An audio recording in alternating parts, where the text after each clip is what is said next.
네, 통일위원회 특별강연 이제 시작할 수 있도록 하겠습니다. 올 새해 격두부터였죠. 1월 3일부터 베네수엘라 침공으로 시작된 미국 제국주의의 침략과 수탈이 지금 뭐 이란 그리고 어디죠? 그린란드 막 전 세계로 막 퍼지고 있습니다. 그만큼 전 세계 노동자 민중의 투쟁도 계속되고 있는 상황인데요. 올해 들어서 본격적으로 미 제국주의의 실체가 더욱더 드러나고 있는 것 같습니다. 그래서 이 미 제국주의의 본질이 무엇인지, 트럼프가 과연 어떤 방향으로 나갈 것인지 정체적인 정세 그리고 이거 전망해보는 시간을 가져보고자 합니다. 그래서 오늘 특별히 또 강사님 한 분 모셨습니다. 우리 민플러스의 강호석 편집장님 모셨습니다. 큰 박수로 모시겠습니다. 요즘 같은 때는 주로 정상회의 안 하는 게 인기를 유지하는 비결인데, 워낙 조변석기 하니까 이렇게 될 거다라고 얘기하면 이게 금방 증명되는 상황이라, 뭐라 이렇게 된다 저렇게 된다 얘기하는 것 자체가 매우 부담스러운 상황입니다. 오늘도 보니까 트럼프가 25%로 다시 올리겠다고, 15%에서 25% 다시 올리겠다고 했더만요.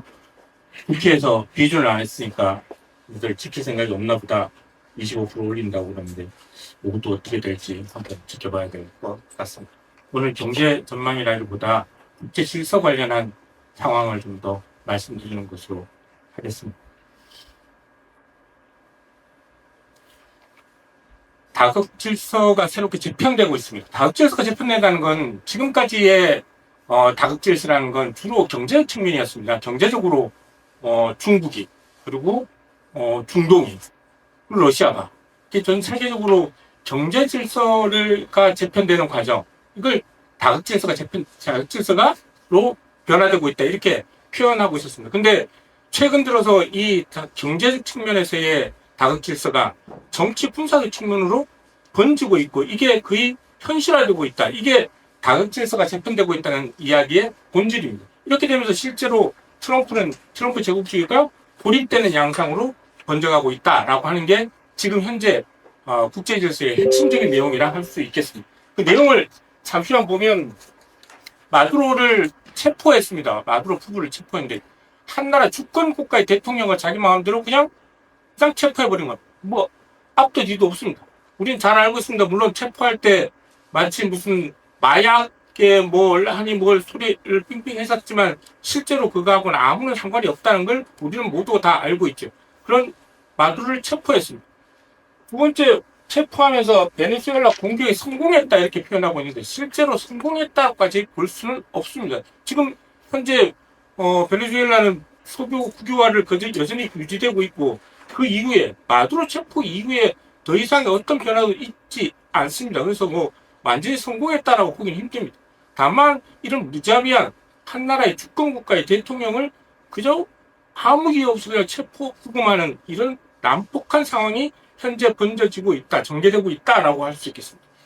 우리가 이번 그 마두로 체포 과정에서 우리가 봐야 될 또 한 가지 주의한 문제는 석유 마약 문제가 아니라는 건 사실은 우리가 모두 알고 있지만, 아울러서 그날 당일날 1월 3일날 있었던 일입니다. 1월 3일날 중국의 특사, 그러니까 시진핑의 특사가 마두로를 접견했습니다. 오전 중에 접견하고 그날 새벽에 마두로가 잡혀간 거죠. 당시의 과정에서 무슨 얘기가 오고 갔는지는 정확하게 알려져 있지 않습니다. 다만 당시 특사가 만났을 때 그 11월달, 지난 11월에 베네수엘라가 브릭스에 가입하겠다는 의사를 밝힌 바 있습니다.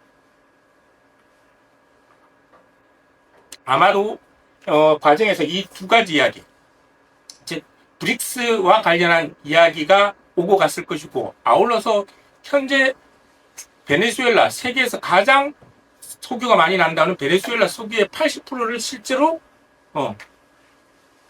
중국이 가지고 있습니다. 그래서 이 문제와 관련한 협의가 이루어지지 않았을까 생각하고 있습니다. 트럼프가 이렇게 베네수엘라를, 마두로를 이렇게 체포하게 된 건 바로 이 문제 때문에 그렇습니다.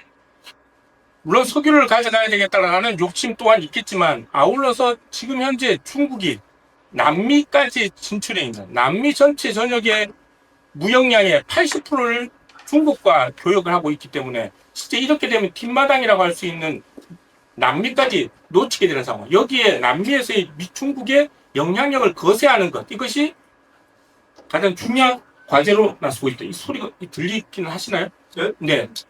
확보할 수 있겠습니다. 소가 내 거다 해서 소비를 뺏어가겠다는 욕심이 있긴 하지만 실제로는 여기에 즉 중국의 남미로의 진출을 막는 것, 이것이 더 본질적인 내용이라 할 수 있습니다. 뭐 트럼프는 멈추지 않습니다. 아울러서 쿠바까지, 남미에 있는 쿠바까지 점령하겠다라고 하는 공언을 하고 있는 상태입니다.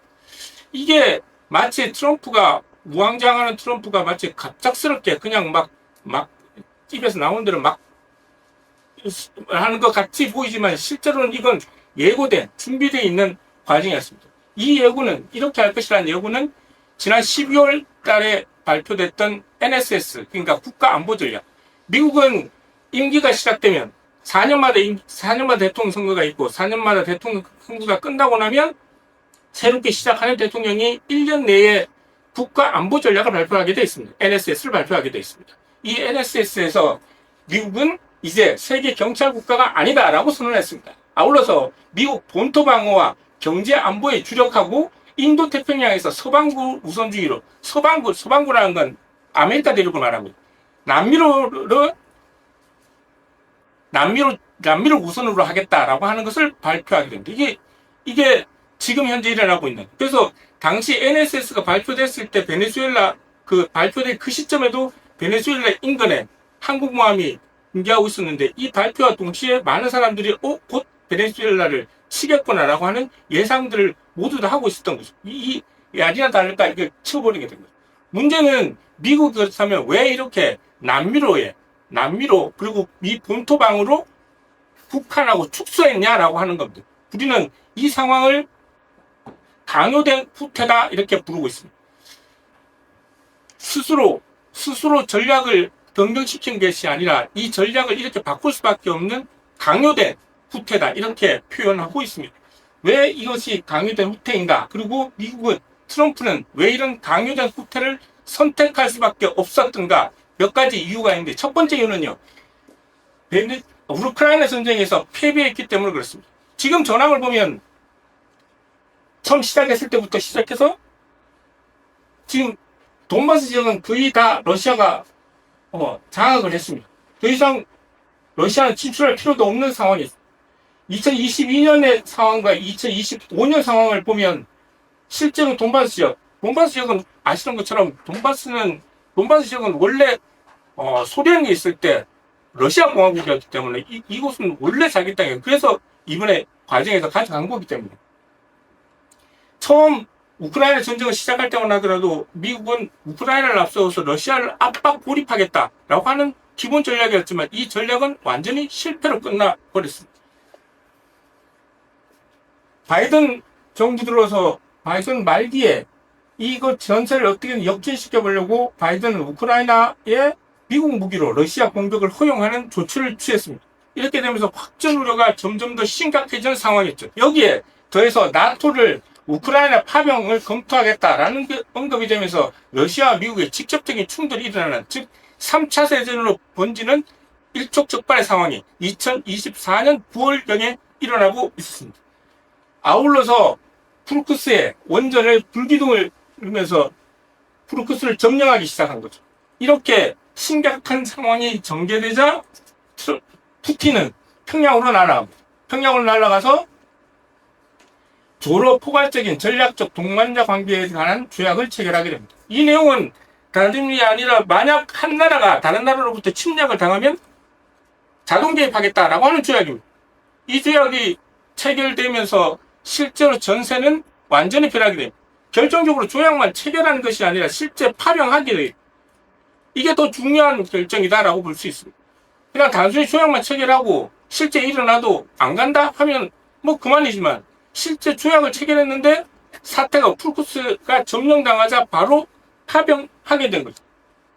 그리고 이렇게 파병된 조선인민군의 힘에 의해서 러시아가 프루크스를 거의 탈환하기에 이릅니다. 그리고 우크라이나는 완전히 뒤로 물러설 수밖에 없는 상황이 됩니다. 이렇게 되면서 실제 이 과정이 미국의 전략, 미국이 마지막까지 마지막 온갖 힘을 쓰가면서 러시아를 고립 압박하려고 했던 그 모든 전략은 다 파탄나게 됩니다.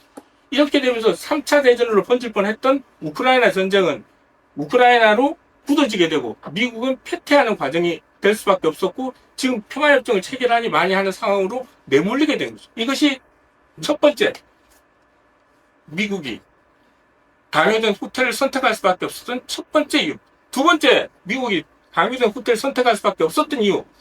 무역전쟁. 즉 트럼프가 1기 때부터 시작했던 무역전쟁에서 완전히 실패했기 때문에 그렇습니다. 중국과의 관계에서는 미국 트럼프 2기 들어와서 중국과 155%의 관세를 매기겠다 이렇게 공언했습니다. 하지만 중국은 여기에 굴하지 않고 150%, 155% 그럼 우린 120% 때릴래. 100% 그럼 우리도 100% 이렇게 나가면서 실제로 관세 협상이 관세 전쟁에서 미국이 뒤로 물러설 수밖에 없습니다. 가장 결정적인 힘을 발휘했던 건 히토류였습니다. 미국의 히토류 수입의 70%를 중국에서 수입하는 조건에서 중국이 히토류를 팔지 않겠다라고 선언하는 순간 미국의 산업 자체가 완전히 망해버리는 제조업을 다시 부활시키겠다라고 하는 미국의 전략은 완전히 사라지게 되는 겁니다. 두 번째 더욱 결정적이었던 건 대두였습니다. 대두. 미국 대두의 80%를 중국이 수입하고 있는 조건에서 특히 미국 대두 산업, 대두를 농사 짓는 곳이 주로 트럼프가 지지하는, 트럼프 지지 기반이 거의 다 대두를 농사 짓는 남부 쪽들이죠. 근데 중국이 이 대두를 수입하지 않겠다라고 선언하는 순간 여기서 난리가 나버린 거예요. 더 이상 버틸 수 없었던 미국은 중국과의 전쟁에서 제 목소리가 이렇게까지 이상한가요? 혹시 물 좀 부탁드리겠습니다. 러시아와의 관세 전쟁도 마찬가지입니다. 러시아의 관세 전쟁에서도 사실 러시아의 관세 전쟁이라는 거 사실 시작 자체가 불가능한 겁니다. 충돌이 일어나야 서로 한쪽이 손해를 봐야 뭔가 이게 협상이라는 게 이루어지고 전쟁이라는 게 뭐가 되는 건데 러시아만 하더라도 러시아는 이미 2021년부터 미국은 러시아를 경제 제재를 가했습니다. 경제 제재라는 게 뭡니까? 무역 거래를 하지 않는 걸 말합니다. 달러로 결제를 할 수 없는 상황에 이걸 만들어 놓고 이걸 경제 제재 핵심은 결국 스와프를 통해서 결제를 못하게 만드는 게 경제 제재의 핵심 아닙니까? 그러니까 러시아는 이미 미국과의 거래에서 달러 결제를 할 이유도 없고 무역 거래 자체가 거의 사라진 상태입니다. 여기다 대놓고 관세를 매기겠다고 협박하니 이 협박에 콧방귀를 낄 수밖에 없는 거죠. 러시아와의 무역 전쟁에서도 실패했습니다. 치명적인 건 인도였는데요. 인도가 러시아에서 석유를 수입해온다는 이유로 인도의 관세를 50% 매기겠다고 얘기했습니다. 인도가 얘기했죠. 장난치지 마라. 미국 니들도 러시아에서 우라늄 수입해가지 않냐. 뭔 장난치냐. 헛소리 하지 마라. 이렇게 대응했죠. 여기에 미국이 더 물러설 수밖에 없는 건 실제 아이폰 생산의 90%가 인도에서 하거든요. 이렇게 되면 인도에서 생산한 아이폰이 관세 50%를 물고 미국으로 들어오면 이게 상황이 말이 안 되는 겁니다. 이런 조건에서 도저히 미국은 인도조차도 인도와의 관세 전쟁에서도 실패하게 됩니다. 브라질하고도 마찬가지입니다. 브라질이 전 대통령, 친미 대통령이었던 브라질 전 대통령이 현재 구속되어 있는 상태입니다. 비리를 저질러서 구속되어 있는 상태인데 얘를 풀어주지 않으면 관세 50%를 매기겠다니 이렇게 말도 안 되는 헛소리를 뺑뺑한 겁니다. 여기에 대해서 장난치는 것도 아니고 아무튼 브라질은 니네들 50% 매기면 우리도 50% 매겠다 하면서 대응했죠. 결국 브라질도 넘어서지 못했습니다. 이렇게 모든 나라들과의 관세 전쟁에서 실패하기에 이릅니다. 이것이 트럼프가 강요된 후퇴를 선택할 수밖에 없는 두 번째 이유입니다. 강요된 후퇴를 선택할 수밖에 없는 세 번째 이유는 미국이 대이란 전쟁에서 실패한 데서 옵니다. 미국은 지난 6월 이란과의 12일간의 전쟁을 시작하게 됩니다. 이 전쟁에서 미국은 폭탄을 투하하고 마치 핵시설을 공격하면서 뭔가 이란을 굴복시킨 것처럼 표현하긴 했지만 실제 폭격이 있은 그 다음날 바로 이란의 반격이 시작됐습니다.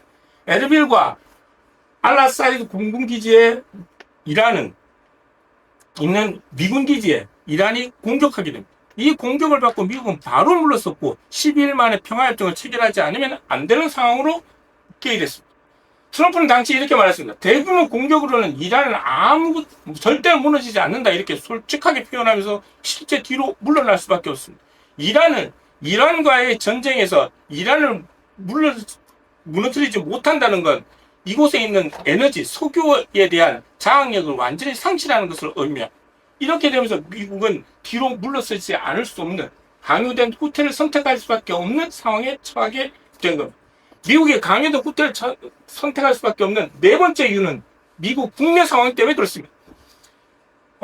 지금 현재 일어나고 있는 반트럼프 시위가 이건 지금까지의 양상과는 완전히 다른 양상으로 전개되고 있습니다.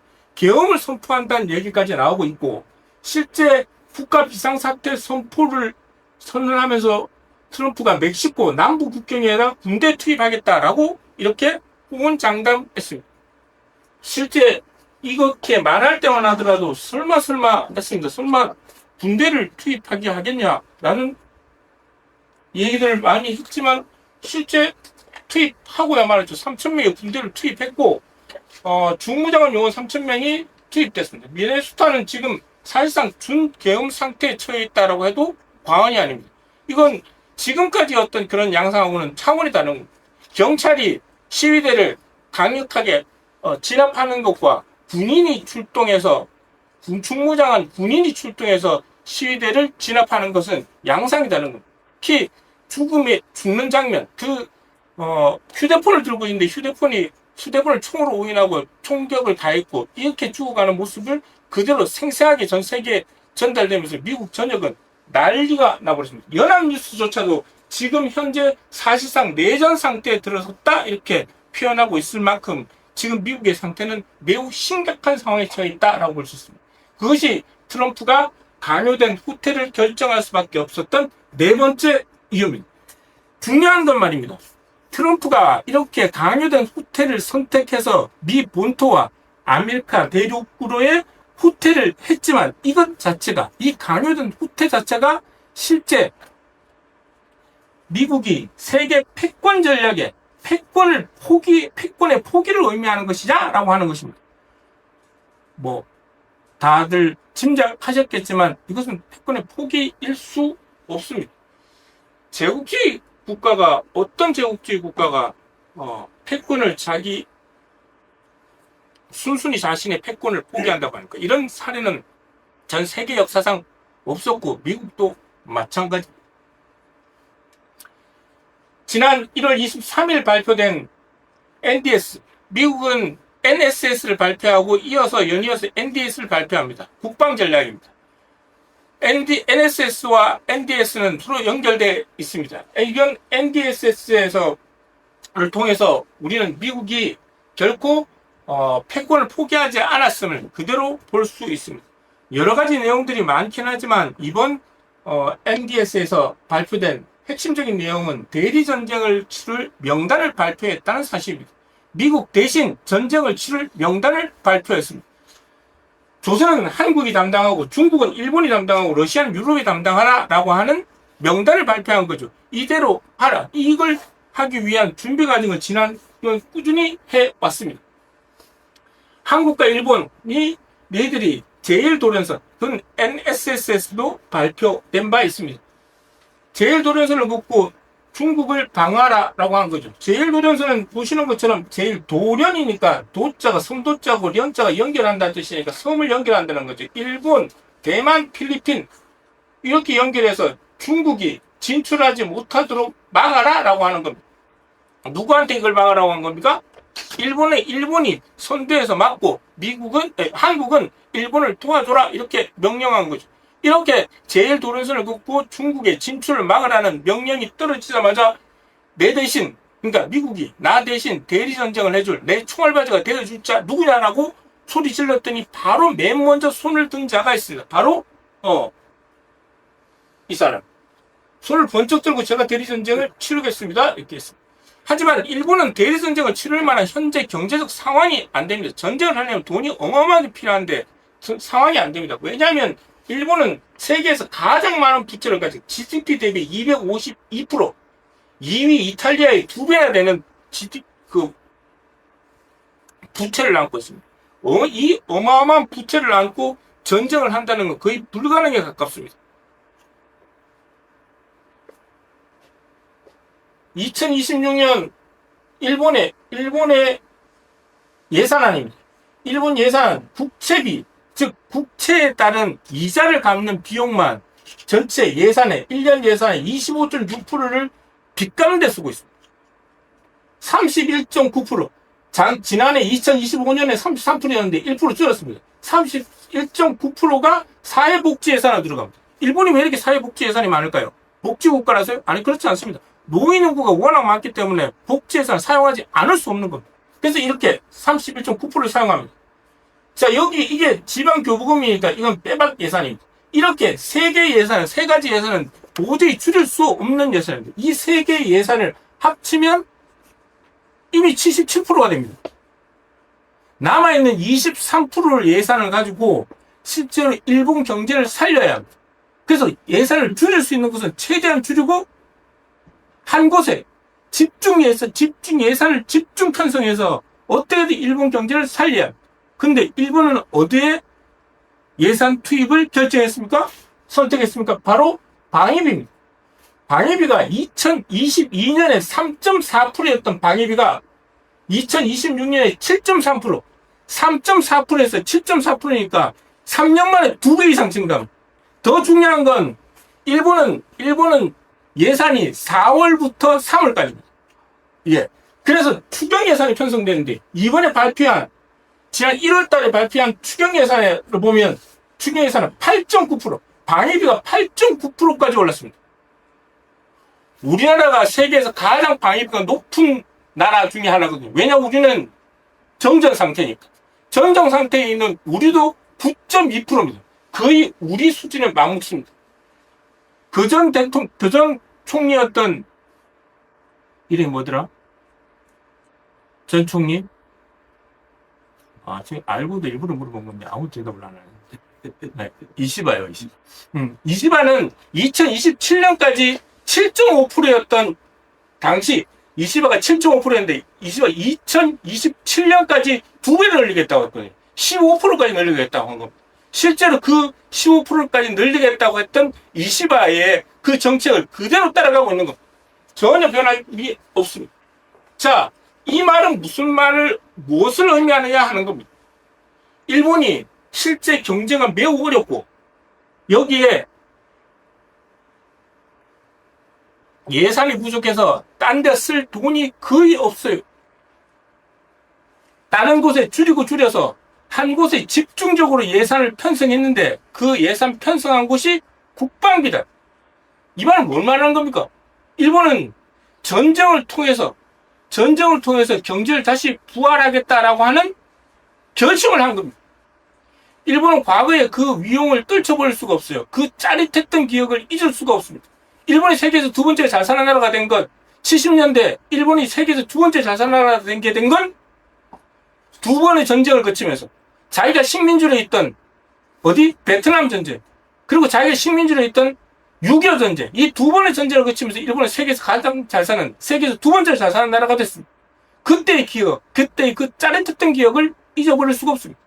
그래서 일본은 지금도 다시 이 경제를 부활시킬 수 있는 유일한 방법은 전쟁을 통해서 이것을 해결하겠다라고 하는 결심을 한 겁니다. 그것이 이 국방 예산 편성에서 그대로 드러나고 있는 겁니다. 여기에 실제 불을 붙이고 있습니다. 다카이치는 대만 유사시에 집단 자위권 행사가 가능하다 이렇게 발표했습니다. 집단 자위권 행사가 가능하다, 이게 말이 안 되는 거예요. 집단 자위권이라는 게 뭡니까? 자기 동맹국이 혹시라도 다른 나라로부터 위협을 받으면 그 위협을 가하는 국가에 선제 공격할 수 있다. 이게 집단적 자위권입니다. 표현이 집단적 자위권이라 해서 같이 힘 합쳐서 이런 군사 용어입니다. 집단적 자위권은 동맹국이 위협을 받으면 그 이런 국가를 선제 공격할 수 있다. 이게 집단적 자위권입니다. 일본은 집단적 자위권은 고사하고 일본은 군대 자체를 만들 수 없는 나라입니다. 일본 헌법 평화국 구조에 군대를 만들지 않는다 되어 있습니다. 그래서 일본 군대 이름이 자위대 아닙니까? 경찰 이름입니다. 군대를 만들 수 없으니까 경찰을 만들었다가 이 경찰을 무장을 시켜서 아직 자위대는 군인이 아니고 경찰입니다. 군인 행세를 하고 있는 거예요, 경찰이. 무력을 통해. 이런 일본이 동맹을 맺을 수가 없어요. 동맹국이 위협을 받으면 갈 수 있다는 거. 군사 동맹을 맺어야 되지 않습니까? 일본은 그 어떤 나라와도 군사 동맹을 맺을 수가 없습니다. 유엔 헌장에는 집단적 자위권을 행사할 수 있다라고 되어 있습니다. 하지만 여기에 예외된 나라 두 나라가 있습니다. 어디? 독일과 일본은 집단적 자위권을 행사할 수 없다고 못 받고 있습니다. 국제법도 무시하고 자기나라 헌법도 무시하고 말도 아닌 소리를 하면 여기에다가 대만을 긁어 넘어진 거 아닙니까? 대만 유사시에 중국을 공격하겠다는 얘기입니다. 대만이 어떤 데입니까? 대만이 일본이 중일 전쟁 이후 식민지로 가고 있다는 것입니다. 중국이 이 얘기를 들으면 뭘 하겠습니까? 일본이 제주도 유사시에 한국을 공격하겠다 이 말하고 똑같은 겁니다. 전쟁을 일부러 부추기고 있는 겁니다. 자기는 준비됐다는 거예요. 이미 예산도 편성했고 미국의 승인도 떨어졌고 미국이 하라고 했고 미국 어른이 하라고 했고 유럽도 마찬가지입니다. 영국과 프랑스에 우크라이나 전역에 군 배치하라고 한 겁니다. 3일 전에 프랑스 대통령이 못 보내겠다고 한 거잖아요. 못 보내겠다 했지만 어쨌든 보내라는 겁니다. 보낼지 안 보낼지는 지켜봐야겠지만 영국과 프랑스의 우크라이나 전쟁을, 즉 유럽의 우크라이나 전쟁을 맡긴 겁니다. 그쪽은 유럽에 알아지키라는 거죠. 그 전에 트럼프가 취한 조치가 있습니다. 작년 6월 트럼프는 유럽에 찾아서 나토 회원국들이 GDP 대비 5%를 국방 예산에 편성하라 라고 했고 나토 회원국들은 하겠다고 약속했습니다. 이게 얼마나 무서운 약속이냐면 GDP 대비 5%는요. GDP 대비 5%는 전쟁 국가라는 겁니다. 2차 세계대전 당시 독일이 GDP 대비 5%였습니다. 전시경제로 넘어가라는 얘기입니다. 근데 이걸 예한 거예요. 그린란드를 가져가겠다. 뭐 그린란드가 원래 스웨덴 영이었기 때문에 스웨덴이 식민지로 갖고 있던 데 아닙니까? 너가 식민지를 갖고 있었는데 우리라고 식민지 못 갖고 가냐? 뭐 이렇게 내 나라 이런 모양인데 그하고 상관없어요. 이게 땅 따먹기도 아니고 이게 무슨 제가 보기엔 가져갈 것 같습니다. 왜냐하면 동맹국에 대한 수탈은 트럼프의 제1번 목표거든요. 자기가 뺏어가도 아무 소리 안 하고 끽소리 안 하고 돌려주는 나라들에게서 수탈하는 건 트럼프가 가장 맛있어 하는 음식 중에 하나입니다. 제가 보기엔 뺏어갑니다. 유럽이 미국 본토를 향해서 미사일을 날릴 리는 없을 테니까요. 동맹 수탈의 모든 모습을 다 보여주겠습니다. 트럼프 양육의 목적지는 결국 광물인데요. 그린란드가 우리가 모든 것을 결정하겠다라고 하는 거고 트럼프는 돈이 되는 일이라면 어떤 침략도 마다하지 않고 행사하고 있습니다. 문제는 이란인데요. 중동 문제는 도저히 해결되지 않습니다. 처음 이스라엘에게 가자지구 폭격을 가하고 이란과의 전쟁을 도모하고 등장할 때만 하더라도 이스라엘이 뭔가 해낼 거라고 생각했던 모양입니다. 하지만 이스라엘이 이란을 상대할 만큼의 힘이 되지 않는다는 걸 알고 난 이후 트럼프가 할 수 있는 일이 거의 사라져버린 상황입니다. 자기가 직접 전쟁에 뛰어들어도 맞지 않습니까? 작년 6월달에 12일 전쟁에 뛰어들었습니다. 그런데 실패했습니다. 이제 할 수 있는 일이 아무것도 없는 겁니다. 그래서 트럼프는 이 시위에 이란이 시위를 통해서 내부적으로 레짐 체인지를 도모하고 있습니다.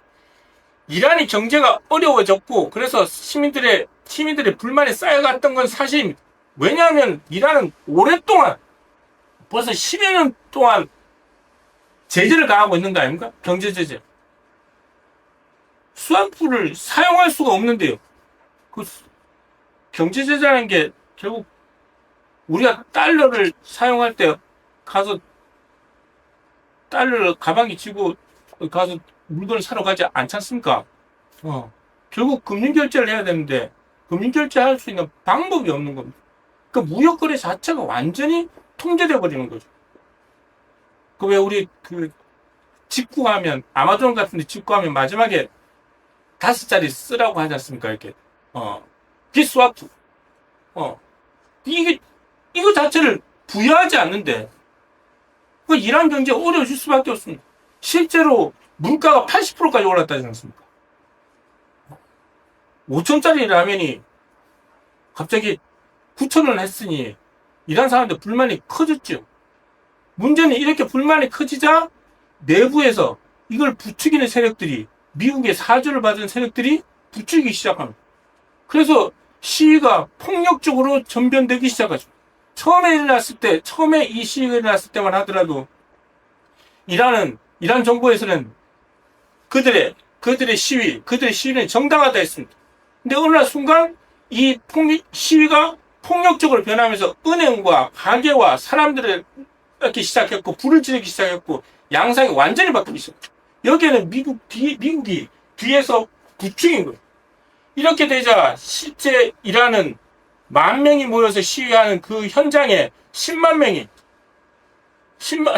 모이자 100만 명이 모여서 그 시위대를 눌렀고 더 이상 이제 시위는 사라졌습니다. 이렇게 시위가 사라질 때쯤 트럼프는 대형 함대를 파견하겠다고 위협하고 있습니다.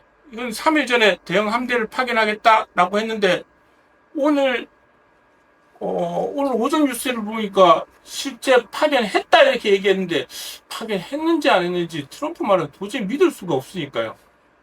설사 파견했다 칩시다. 파견했다 하더라도 가서 실제 미사일 한두 방은 날릴 수도 있다고 봅니다. 하지만 이란과의 전면전은 불가능합니다. 이란과의 전면전을 하기에는 미국이 너무 힘이 빠져 있습니다. 불가능합니다. 이란에 뭐가 있을지 대륙간 탄도미사일이 있을지 없을지 미국이 어찌합니까? 지금까지 이렇게 이런 양상을 보면 제가 보기엔 대륙간 탄도미사일이 있을 것 같습니다. 이란은 만약 어떤 공격이라도 미국이 공격을 하면 전면전으로 들어가겠다라고 선언한 거 아닙니까? 이란 양상이 어떻게 전개될지는 한번 지켜볼 일입니다. 하지만 전면전이 일어나는 상황은 전개되지 않을 것이다. 이건 분명해 보입니다. 최근 트럼프의 행태 중에서 또 한 가지 우리가 주목해야 할 점은 유엔에서 탈퇴하는 겁니다. 66개 국제기구에서 탈퇴를 선언했는데 유엔이 뭡니까? 유엔이 본래는 2차 세계대전이 끝나고 나서 더 이상 전쟁하지 말자 평화를 유지하게 해서 만든 게 그래서 미국이 자기가 만든 게 유엔 아닙니까? 이 유엔에서 자기가 만든 이 유엔에서 탈퇴하겠다는 건 자기 마음대로 이제 전쟁하겠다는 겁니다. 미국은 지금까지 유엔이라는 거대한 조직을 만들고 유엔을 쥐락펴락 자기 마음대로 손 안에 넣고 주물럭 하고 있었습니다. 근데 이제 더 이상 유엔이라는 이 큰 조직과 일대 다수의 싸움은 이제 승산이 없다고 판단한 겁니다.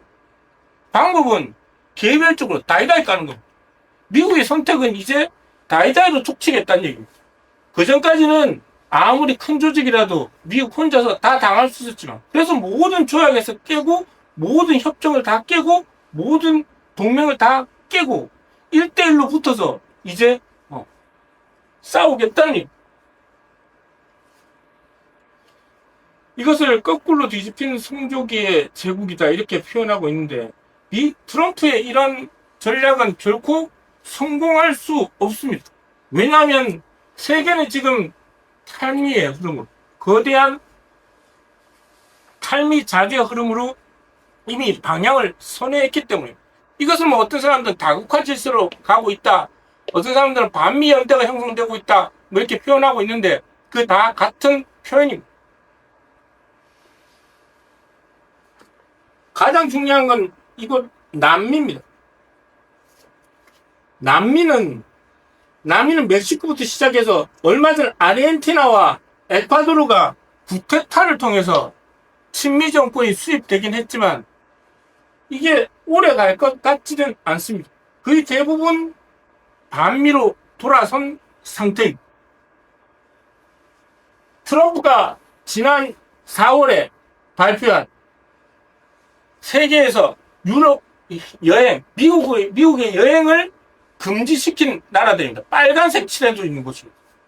이건 반대로 얘기하면 반미 그룹이 반미가 어떻게 형성되어 있는지를 그대로 보여주는 표이기도 합니다. 대부분 다 남반구 전역에 붉게 물들어 있습니다.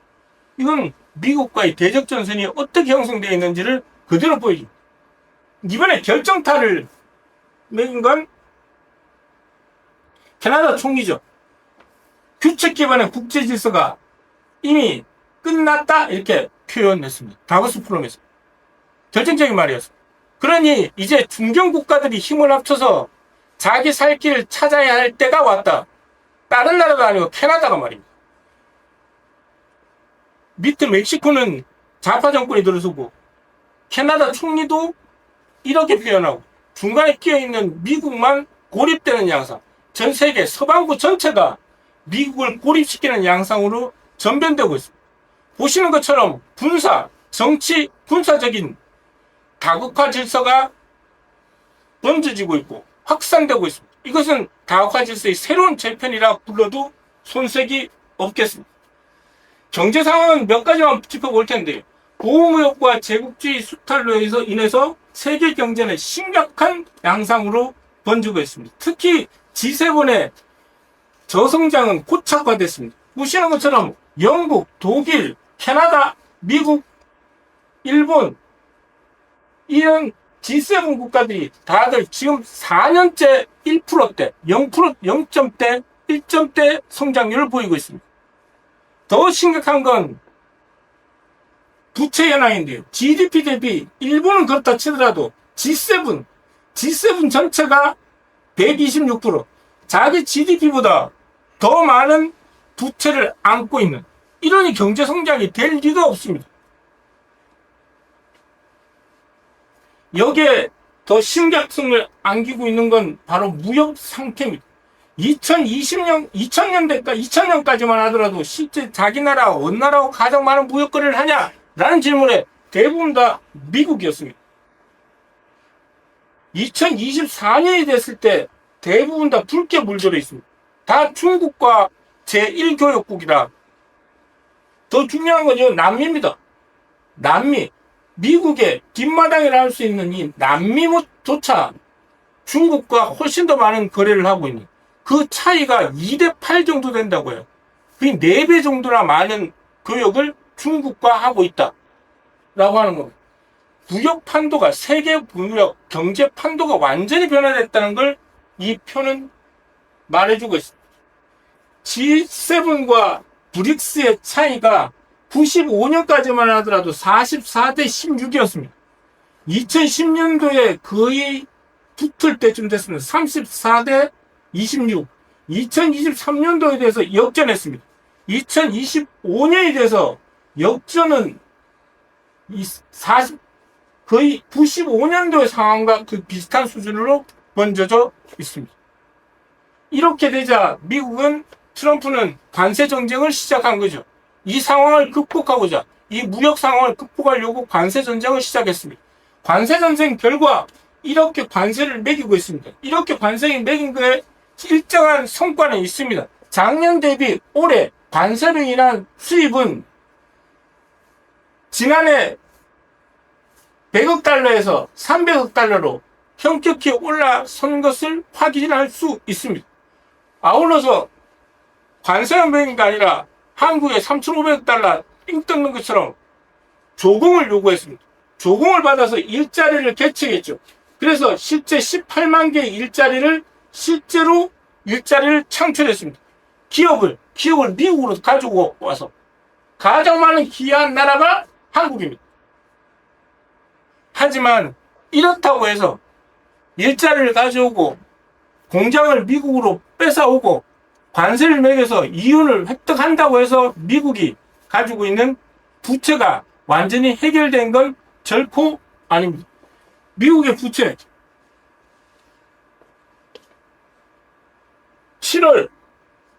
7월까지 36조, 12월이 됐을 때 38조, 2분기에 2조 달러, 그러니까 1분기에 1조 달러씩 증가하고 있다는 걸 확인할 수 있습니다. 1조 달러입니다. 1조 달러. 동그라미 3개를 더 붙여야 되는데. 지금 38조를 넘어선 거 아닙니까? 38조 달러. 38조, 380조, 3,800조, 3경 8천조, 1.4니까 4경 넘네요.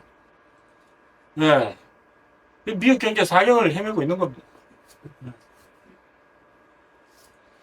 자, 이런 양상이, 이런 상황이 결코 회복되지 않게 되자 이런 상황에서 미국이 전쟁을 결코 포기할 수 없는 겁니다. 미국이 전쟁을 포기할 수 없는 가장 핵심적인 이유는 이곳에 있습니다.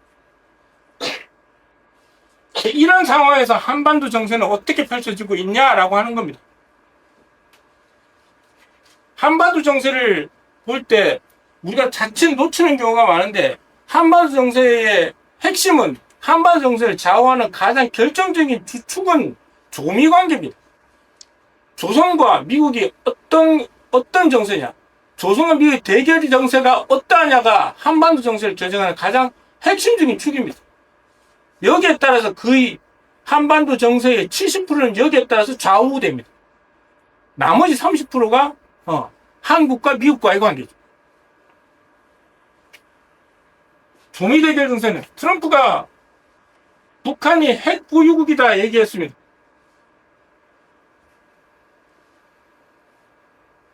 지금까지 그 어떤 미국 고위 관료도 하지 못했던 말을 트럼프는 뱉어버리고 만 것입니다.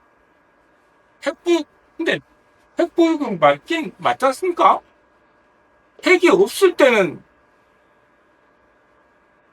북이 90년대까지만 나도 핵이 없었는데, 핵이 없을 때는 자꾸 핵이 있다고 막 그러더니,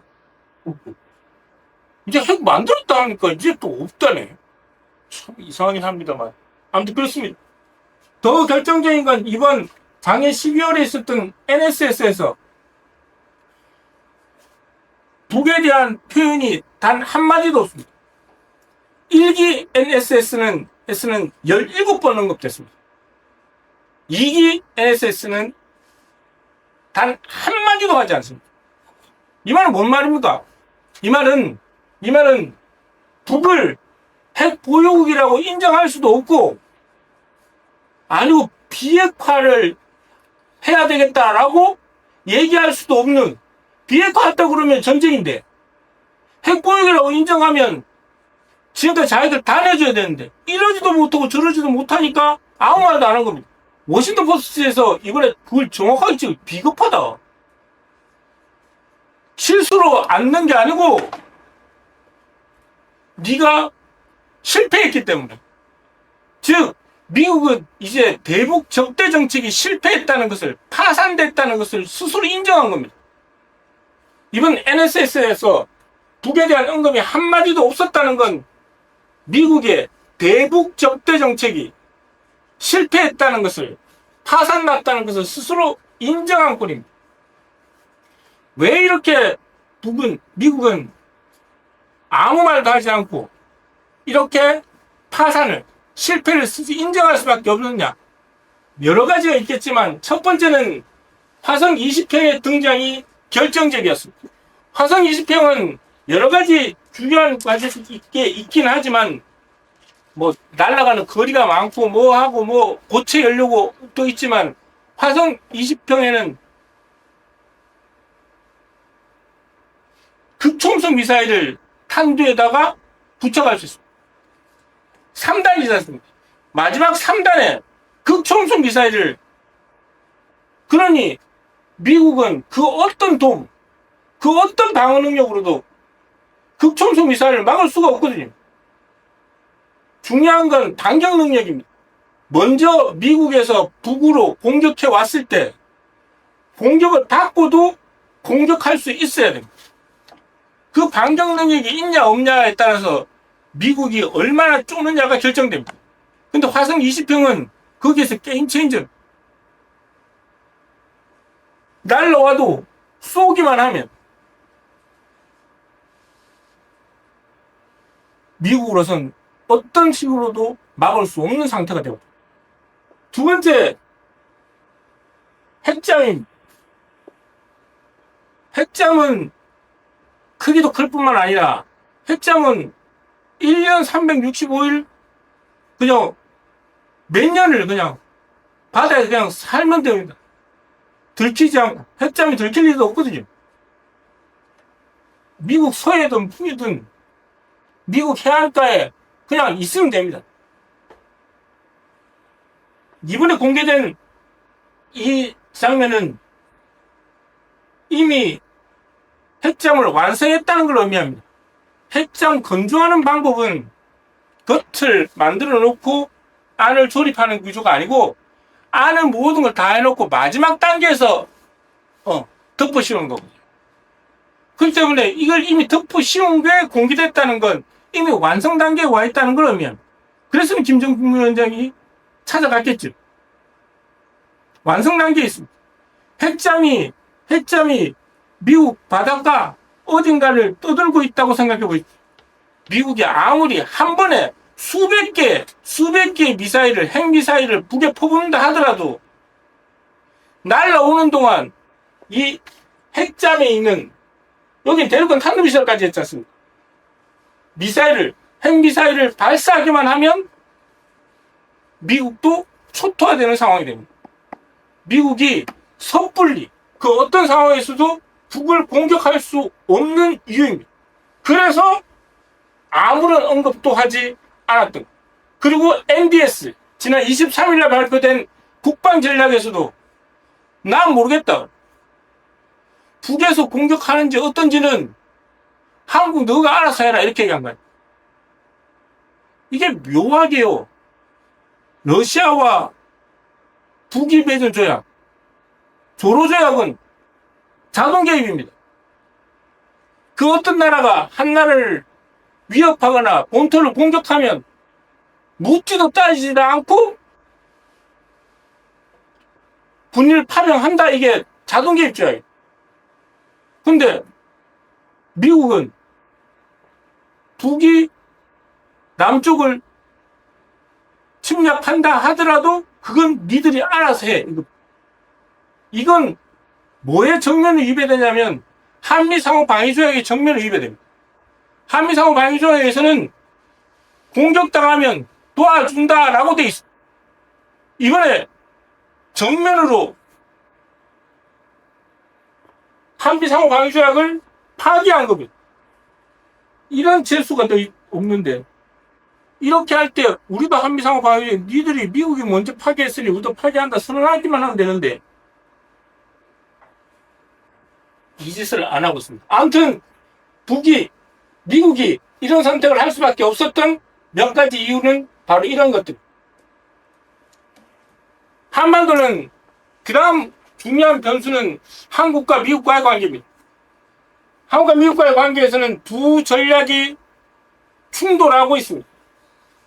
동맹현대화. 미국은 동맹현대화를 강조하고 있습니다. 말이 좋아 동맹현대화지, 이건 뭐 다른 말로 하면 전쟁현대화.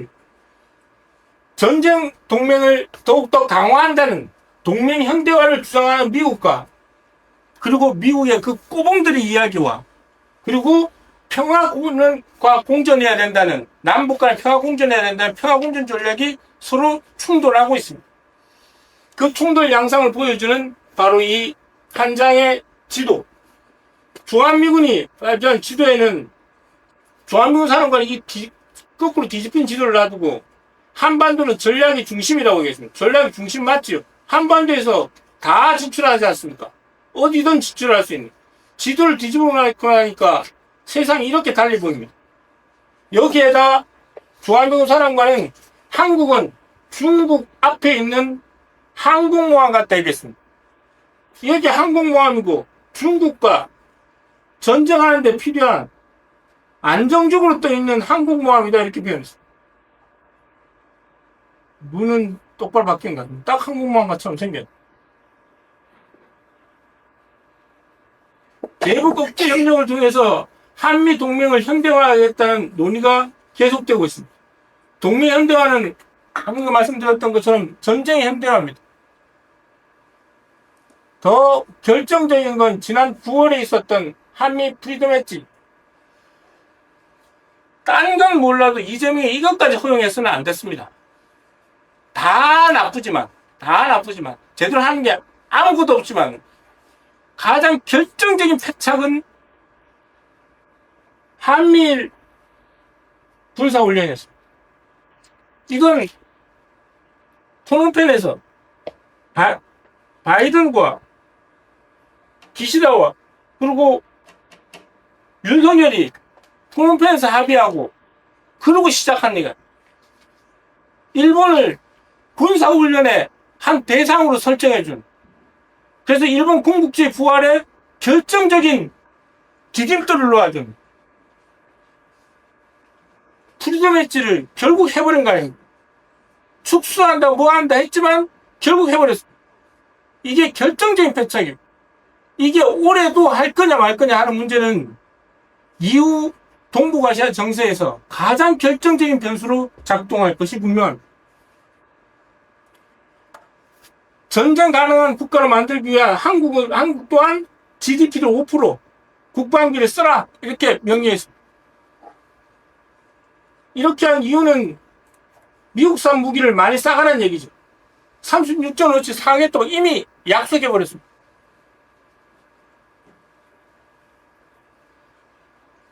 남북관계는 어찌 되냐? 남북관계는 완전히 꽁꽁 얼어붙어서 아무것도 못하는 지경에 이르렀어요. 이번에 정동영 장관이 얘기해줘서 알게 된 거 아닙니까? 이 협의체에 들어가지 않겠다, 통일부 들어가지 않겠다라고 얘기해버린 겁니다. 이 협의체가 뭡니까? 지난 2018년 4.27 판문점 선언 이후 그리고 9.19 합의 이후 남북관계가 새로운 국면으로 전환될 그 시점에 미국은 한미 워킹그룹을 만듭니다. 그리고 미국의 승인 없이는 한국은 아무것도 할 수 없다. 남북관계 개선과 관련해서 아무것도 할 수 없다라고 하는 명령을 내립니다. 그때 트럼프가 직접 얘기했어요. 한국은 미국의 승인 없이는 아무것도 하지 않을 것이다. 이게 지난 2018년 9.19 합의 이후 미국의 전략이었습니다. 지금 그 한미 워킹그룹을 똑같이 만들어낸 거 아닙니까? 한미협의체.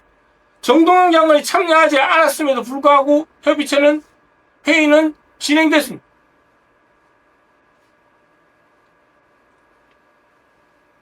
자주국방 얘기를 계속해서 하고 있지만, 그래서 뭐 핵잠을 만들어야 되니 뭐니 하고 있지만, 실제 자주국방의 핵심은 군사작전 지휘권 아닙니까? 한 나라 군대를 자기 나라 대통령이 지휘할 수 없는 세상에 이런 군대가 어디 있습니까? 정규군대를, 그 나라 정규군을 자기 나라 지휘권자가 지휘하지 못하는 세계 하나밖에 없는다. 일본 자위대도 자기들이 하는 거 아닙니까? 지금 뭐 며칠 전에 NDS 나오고 나서 북하고 방어하려면 군사학교 지휘권이 주니 많이 하지만 예, 새빨간 거짓말. 안 주겠다는 얘기만, 안 주는 모든 조건만 다 달아놨어. 정동영 장관이 한미연합훈련 조정을 논의해야 되는 필요가 있다라고 했습니다. 이렇게 일부에서는 아직도 여전히 평화공존 전략이 대세를 만들어야 된다는 노력들은 하고 있습니다. 그 평화공존 전략의 핵심은 결국 한미합동 군사훈련이거든요. 한미합동 군사훈련을 하냐 안 하냐 다 달려있습니다. 아무리 경제가 어떻고 뭐가 어떻고 아무 소용이 없습니다. 결국 성공 군인들이 어떻게 하느냐에 따라 달려있는 겁니다. 이번에 우리는 개헌 과정에서 그걸 똑똑히 봤지 않습니까? 총입니다. 총대에 따라 움직이는 겁니다. 총동 군인들이 전쟁하겠다고 달려드는 건 전쟁입니다. 경제적으로 아무리 봐도 소용이 없습니다. 결국 군사훈련을 하냐 안 하냐가 적대 의사가 있냐 없냐를 결정하는 겁니다. 물건을 안 팔아도 좋고 금강산 관광을 못 가도 상관없습니다. 하지만 총 들고 서로 싸우겠다는 소리는 안 해야 될 거 아닙니까? 그래서 한미합동 군사훈련 이게 되냐 안 되냐 하는 건 지금 평화공존 전략이 이재명 정부의 대세가 되느냐 아니면 동맹 현대화를 해서 더 군사적으로 더 미국에 종속되느냐를 결정하는 중대한 분수령에 서 있습니다. 지난 9월에는 그 둘 간의 싸움에서 동맹 현대화 쪽이 이겼습니다. 말 그대로 이놈이 이긴 겁니다. 위성락이 이긴 겁니다. 올 3월입니다. 3월달 예전에 킬 리졸브라 부르던 2월 말 3월 초에 진행하는 대규모 한미 군사 합동훈련. 이 훈련이 실시되느냐 마느냐가 향후 남아있는 4년 동안의 이재명 정부의 임기 동안 동북아 정세, 남북관계, 한반도 평화를 결정하는 결정적인 분수령입니다. 3월 한미합동 군사훈련과 9월 프리덤 엣지 한미일 군사훈련 이 두 가지가 앞으로 향후 4년 모든 정부를 결정하는 핵심 요인입니다. 다른 건 아무 상관없습니다. 뭐 안 해도 상관없으니 이것만은 막아야 돼. 여기에 모든 노력을 기울여. 전 세계는 미국은 결코 전쟁을 멈추려 하지 않습니다. 미국은 그 어떤 상황에서도 전쟁을 할 수밖에 없습니다. 한 가지 조건만 된다면 대리전쟁을 해줄 그 누군가만 나타난다면 전쟁은 무조건 시작됩니다.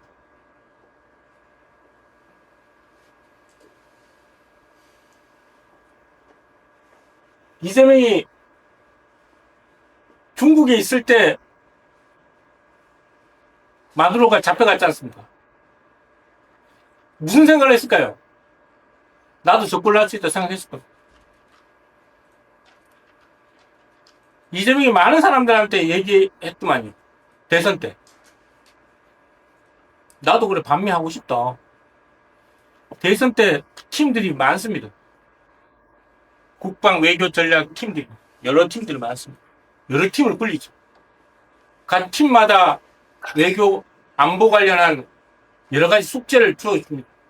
그 중에 한 팀은 김준영 의원하고 이런 팀들이 있습니다. 이 팀은 반미해야 된다고 계속해서 강조했습니다. 그랬더니 이재명이 와서 그 팀에 와서 이렇게 얘기했대요. 실제 그 얘기 들었던 사람이 4명한테 나타났 그렇게 얘기했대요. 나도 반미하고 싶다.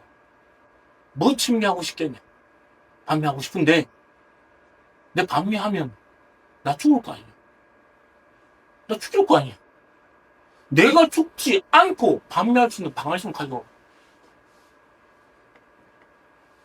지금 이재명은 미국 덕분에 대통령이 됐다라고까지는 생각하지 않지만 미국이 심각하게 반대하지 않았기 때문에 대통령이 될 수 있었다라고 생각합니다. 이후 지금까지 유지될 수 있었던 건 미국이 나를 제거할 생각까지는 하지 않았기 때문에 현재 정권을 유지하고 있다라고 생각합니다. 말은 국민 덕분이라고 얘기하지만 실제 그 근전에는 그런 생각이 있습니다. 솔직한 표현이에요. 이재명. 하지만 이번 3월 어떤 선택을 하느냐에 따라서 국민들은 등을 돌립니다. 흔들리고 게임 끝날 수 있습니다. 기억을 되돌려보면 지난 노무현 정부는 노무현 대통령이 이라크 파병 문제를 결정하고 난 이후 모두 다 등을 돌렸습니다. 진보 진영에서 등을 돌리고 뭐 저쪽 애들은 마찬가지고 양쪽에 끼어서 아무것도 할 수 없는 상태가 되어버렸고 노무현 결국 마지막 실패로 정권을 넘겨주면서 끝나버린 거 아닙니까? 이런 상황이 되지 말라는 법이 없습니다. 그 분수령이 올 3월 한미합동 군사훈련을 막기 위해 최소한 이재명 그 정도 조건은 가지고 있는 것 같습니다. 국민들이 벌떼같이 일어나서 반대하면 그 핑계를 대서라도 하지 않아야지 라는 결정 정도는 할 수 있을 것 같습니다. 자기가 목숨 걸고 이걸 막겠다는 결심까지는 못한다 하더라도 최소한 계속 우리 몫이 엄청나게 커졌습니다.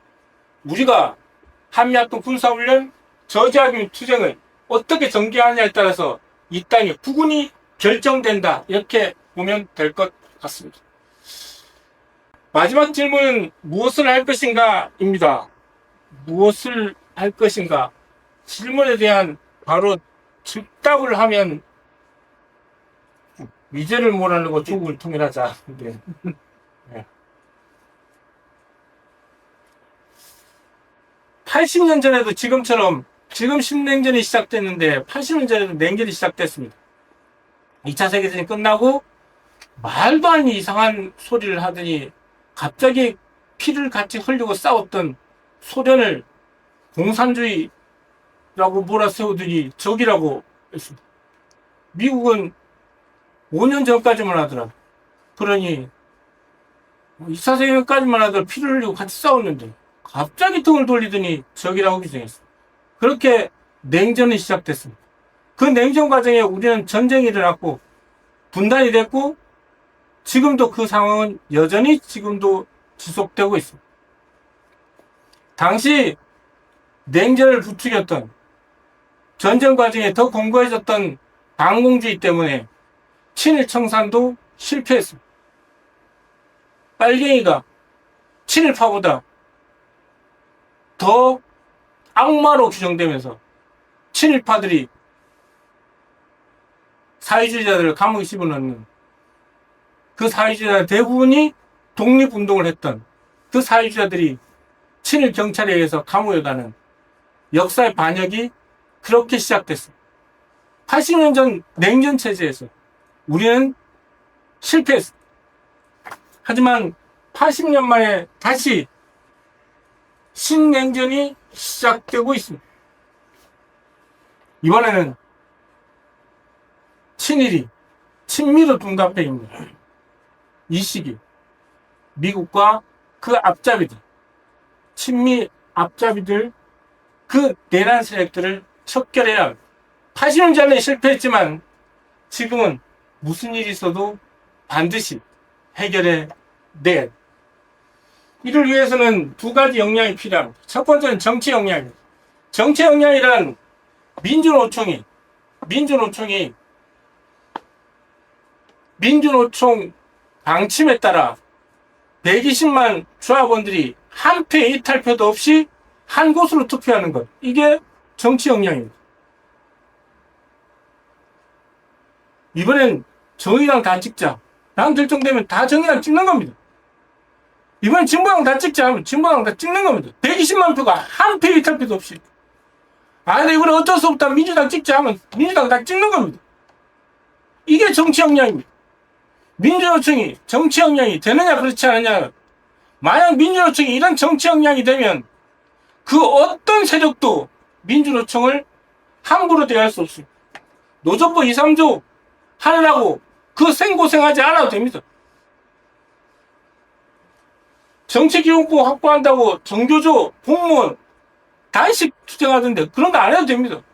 민주노총이 정치 역량만 되면 이걸 해낼 수 있는 조직도 민주노총밖에 없고 그만한 역량을 가지고 있던 곳도 민주노총밖에 없습니다. 회원 숫자 120만 되는 데가 어디 있습니까, 세상에? 민주노총밖에 없습니다.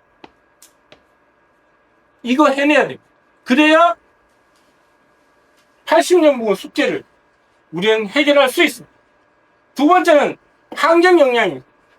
환경 역량은 버튼이 눌러지는 순간 지금 하고 있던 모든 일을 놓고 달려갈 수 있는 역량입니다. 오늘 결혼기념일이라서 와인 한 잔 먹기로 했어. 그래도 버튼 눌러주면 달려오는 겁니다. 아버지 제사라도 달려와야 되고 네 생일잔치 하기로 했는데 그것도 달려와야 되고 애인 만나기로 한 것도 놔두고 달려와지. 모든 일을 중지하고 달려올 수 있는 역량, 그게 항쟁 역량입니다. 이 역량이 10만 명이 필요합니다. 실제 이준기는 정광훈이 하고 있습니다. 정광훈도 10만 명 모으고 있다지 않습니까? 2030 10만 명을. 너가 안 그래 취지가 안 되는데 우리가 쿠데타에서 정권 잡고 나면 그래 되면 너 공격 다 취직시켜줄게. 그래서 모으고 있다지 않습니까? 10만 명. 그런 2030 남자들 10만 명을 모으고 있다지 않습니까? 항쟁 역량 모아야 됩니다. 그 항쟁 역량, 그 선두에 누군가 서야 하고 모두가 그 힘으로 똘똘 뭉쳐 단결해야. 그 항쟁 역량이 없이는 그 어떤 대중도 움직일 수 없습니다. 정치 역량, 항쟁 역량을 구축해서 반트럼프 전선을, 반미 전선을, 평화 전선을 힘있게 구축해야 인신 무외교, 인신 다른 나라의 신화의 국가이니 무외교, 우리에게 외교권이 없다. 이게 조선시대 가지고 있던 유일한 외교 정책이었다고 합니다. 그럼 조선시대 때 외교권이 누구한테 있다는 얘기입니까? 중국, 당시 청나라한테 있었다는 얘기죠. 근데 이런 조선에 격변기가 찾아옵니다. 격변기란 뭐냐? 조선은 누구 편이냐? 라는 질문 앞에 청나라 편입니다. 라는 한마디로 평온해질 수 없는 상태. 이것을 뭐라고 한다? 격변기. 1894년 청일전쟁이 일어납니다. 청나라가 일본하고 전쟁을 누가 이깁니까? 일본이 이깁니다. 하늘같이 믿고 있던 청나라가 또 일본에 칠 수가 있습니다. 그래서 일본한테 가서 붙습니다. 그랬더니 일본이 어떻게 해요? 고종의 부인 명성황후를 죽여버립니다. 1895년 을미사변. 일본한테 있으면 안 되겠네. 두리번 찾아오니까 러시아 공산에 보였습니다. 가서 숨습니다. 뭐다? 아관파천. 아관파천에서 한 5년 평온하게 살았습니다. 웬걸? 이번에는 러시아하고 일본하고 또 전쟁을 하네. 1905년 러일 전쟁. 누가 이깁니까? 일본이 또 이깁니다. 어떻게 되나? 일본은 다시 가야 되나? 미국에게 도움을 요청했습니다. 그랬더니 미국의 텍스 장군이 일본의 가사와 총리를 만납니다. 협약을 맺죠. 협약의 내용은 조선 일본이 먹고 필리핀은 미국이 먹고 오케이 땡큐 합니다. 일명 가스라 탑스 미략. 이렇게 우왕좌왕하다, 그 격변기에 우왕좌왕하다 결국 조선은 나라를 일본에 빼앗기고 맙니다. 그런데 말입니다. 120년 만에 우리에게 또다시 격변기가 찾아왔어요. 한국은 누구 편이냐? 미국 편입니다. 라는 한마디로 지난 80년 동안 평온하게 살았어요. 더 이상 평온할 수 없는 상태가 되어버렸습니다. 이것을 뭐라고 한다? 격변기. 120년 만에 다시 찾아온 이 격변기. 우리는 어떤 선택을 해야 할까요? 누구와 손잡고 어떤 길을 가야 할까요? 120년 조상들은, 110년 전 우리 조상들은 그 격변기에 우왕좌왕하다 결국 나라를 일본에게 빼앗겨버렸습니다. 그 교훈을 고스란히 간직하고 있는 우리는 120년 만에 다시 찾아온 이 격변기에 어떤 선택을 해야 할까요? 어떤 길을 가야 할까요? 우리 미래는 어찌 될 것 같습니까? 미국 없이 더 잘 사는 나라를 만들어낼 수 있을까요? 80년 묵은 그 암덩어리를 제거하고 자주, 평화, 가슴 쉬는 나라로 만들어낼 수 있을까요? 미래를 예측하는 가장 확실한 방법은 미래를 창조하는 것이라고 했습니다. 이 땅의 노동자들은 지금까지 이 땅의 모든 사회적 재부를 생산하는 창조자들이었습니다. 이제 노동자들이 생산해야 할 것은 사회적 재부뿐만 아니라 우리 후대들이 살아가야 할 미래입니다. 미래를 창조하는 사람들의 이름, 그 이름 자랑스러운 노동자입니다. 고맙습니다.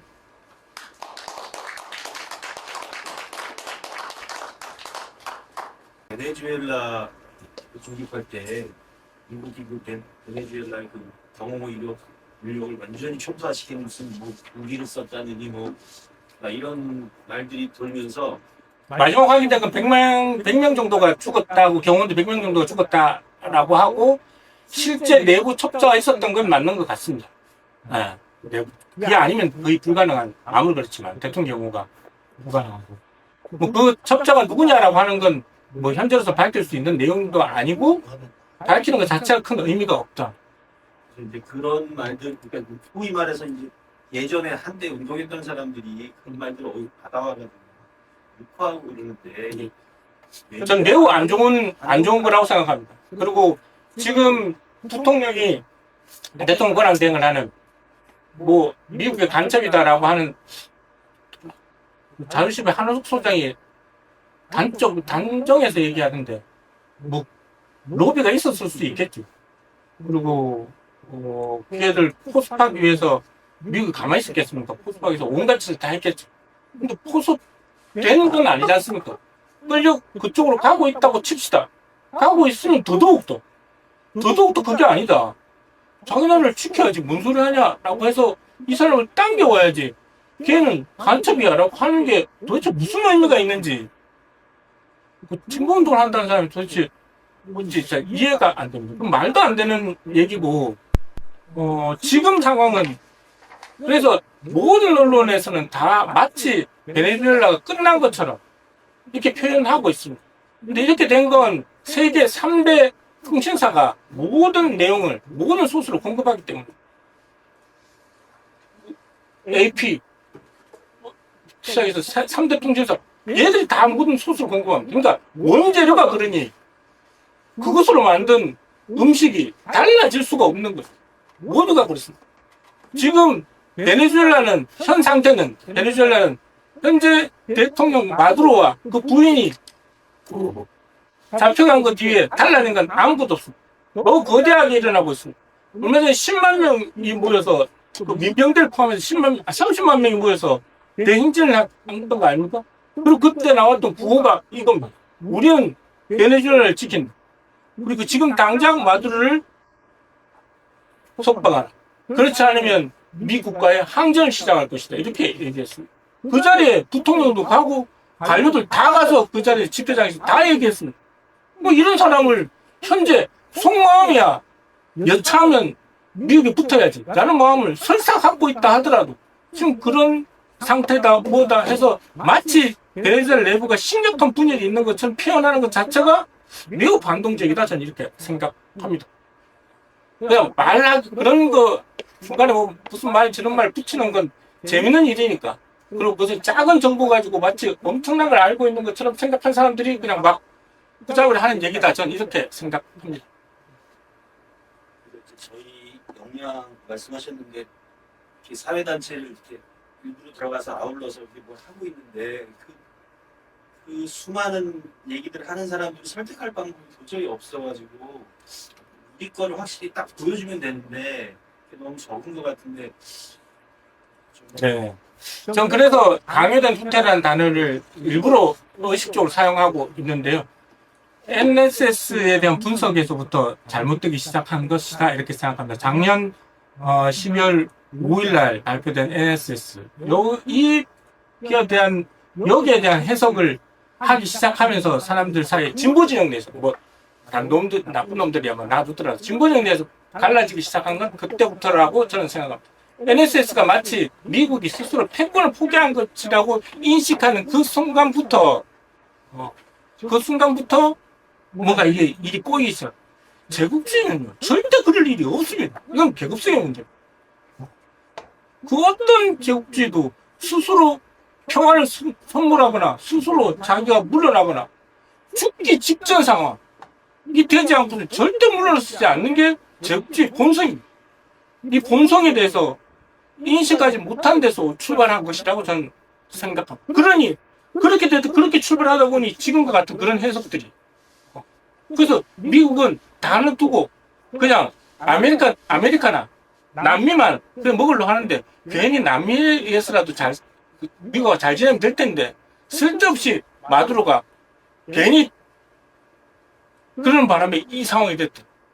미국이 그래도 한 발 물러서서 그래서 남미 정도를 지키려고 하는 건데 그 뭐 그냥 눈 감아주고 말지. 이런 의식들이 내재되어 있는 거예요. 그게 현재 같은 그런 정세의식으로 표현되고 있는 것이라 저는 생각합니다. 또 질문 있습니까? 온라인 통해서 질문 하나가 들어왔는데요. 뭐 간략하게 답변 주시면 될 것 같습니다. 이재명 대통령을 살리면서도 반미할 수 있는 방안은 무엇일까요? 라고 물어주셨는데요. 그 말씀드렸지 않습니까? 3월 한미합동 군사훈련 저지 투쟁에 민주노총이요. 총파업 선언하고 120만 민주노총 조합원이 그때같이 일어나서 120만 조합원들이 한미합동 군사훈련 한다는 발표한 그날 120만 명이 그 군사훈련 현장으로 달려가면 이재명을 죽지 않고도 반미할 수 있는 길이 열린 출발입니다. 한 꼭지만 따면 된다니까요. 물건만 바꾸면 됩니다. 모든 걸 다 하라는 얘기가 아닙니다. 뭐 이재명한테 트럼프하고 와서 싸우라는 얘기가 아닙니다. 딴 거 다 몰라도 이것만 안 하면 돼요. 현재 있지 않습니까? 2018년도에도 2018년 3월 달에 사실 핑계지. 평창 올림픽 한다는 핑계로 올림픽 하는데 평화올림픽 하는데 군사훈련 했어야 되겠냐? 라고 얘기한 겁니다. 그 핑계인지 모르고 들어주겠습니까? 그 핑계로도 할 수 있습니다. 막을 수 있다니까요. 근데 여기에 최소 국민들이 나서줘야 현재로서는 이재명 의지대로 못합니다. 그럴 수 있는 용기가 없습니다. 아까 말씀드렸던 것처럼 유상치 죽는다고 생각하는데 죽을 용기까지는 없는 거 아닙니까? 어쨌든 국민들이 나서서 거대한 만들어주고 이거 말고 방법이 없습니다. 그리고 원래 혁명은 그렇게 하는 거고 지도자 한 사람, 대통령 한 사람 이렇게 결정하고 그러다가 잘못하면 목 잘리고 이런 게 혁명이 아니지 않습니까? 우리가 일어나야지. 우리가 지켜야지. 어떤 사람들은 이재명은 날아가는 게 어렵다고 생각하는데 미국이요. 이재명 날리려면 금방 날릴 수 있습니다. 그냥 교전하면 되지 않습니까? 대만 해협에서 미사일 몇 개 날려가지고 미사일 몇 개 날라가고 중국하고 큰 피해 안 보면서 쇼하듯이 미사일 날라가면 그러면 중국에서 막 쏠 거 아닙니까? 그럼 중한미군 출동하겠지요. 중한미군 출동하면 중국에서 꼭 평택까지 아니더라도 중한미군 기지 주변에 미사일 쏘면서 위협할 거 아닙니까? 그럼 전쟁이죠. 전쟁에 나면 뭘 해야 됩니까? 계엄을 선포해야 될 거 아닙니까? 이재명이 지금 계엄 상태 아닌데 계엄 선포 안 한다 하면 계엄군 자기들이 만들어가지고 계엄군 사령관 되고 이재명 날리면 됩니다. 12.12 때 그랬지 않습니까? 그러면 됩니다. 이재명 날리는 게 어려운 일이 아닙니다. 그럴 수 있다는 걸 이재명이 잘 알아요. 그러니까 가서 온갖 아부를 떨고 하는 거죠. 이렇게 아부 떨게 보고 봐야 되겠습니까? 우리가 일어나야죠. 괜히 말이 그렇습니다. 네, 혹시 질문 또 있으십니까? 네. 네, 그러면 이렇게 지도하겠습니다. 긴 시간 강연해주신 우리 강우석 편집장님께 큰 박수 부탁드리겠습니다. 감사합니다. 모두 계시기 바랍니다.